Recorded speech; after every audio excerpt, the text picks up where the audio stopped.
Okay, I assume you've read and worked the problem. I like this question. I think it's a pretty straightforward question.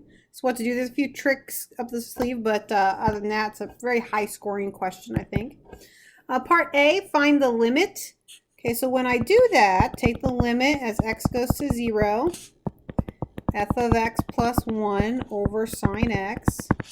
Well, remember, we're going towards 0, so if I plug in 0, I get f of 0, but they tell me f of 0 is negative 1.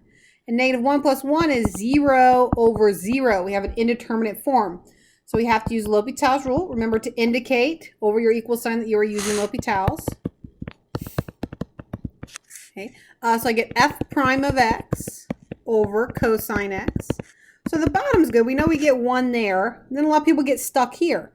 F prime of x. Now remember, dy dx is the derivative. That's f prime.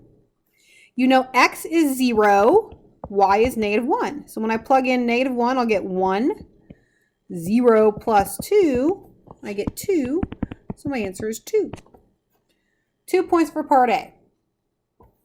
Okay, part B, good old Euler's method. We're starting at the point 0, negative 1. Okay, I'm going to find the slope.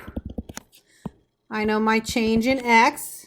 Okay, it says 2 equal step size. If I have to go from 0 to 1/2 in 2 steps, then my delta x has got to be 1/4 each time.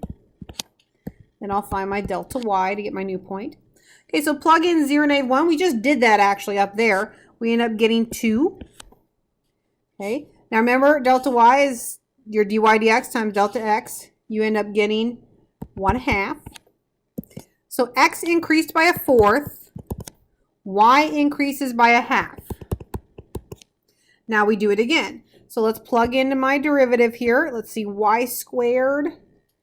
Let's see, will give me 1/4. 2 times 1/4 is 1/2 plus 2. So that's 5/2 times 1/4. It's 5/8. Multiply, I get 5 over 32. So my new point is 1/2. Negative 1/2 plus 5 over 32. You might have to go off to the side and do a little common denominator. Okay. You end up getting negative 11 over 32. There we go. And Euler's method was worth 2 points. I think that should have been worth 3, but 2 points.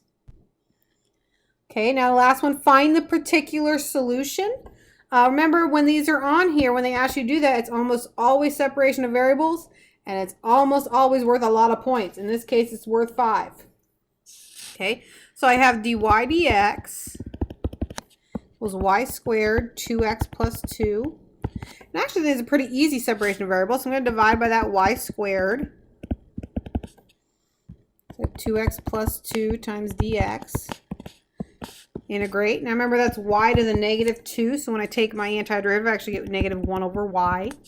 It'll be x squared plus 2x plus c. Okay, I'm going to actually cross multiply to get y by itself. I end up getting, whoop, I don't know why it went back up. Stop going back up. Okay, so I end up getting y is negative 1 over x squared plus 2x plus c. Now we have our initial condition 0, negative 1. So I'll plug in that. I get negative 1 over c. Cross multiply again. C is 1.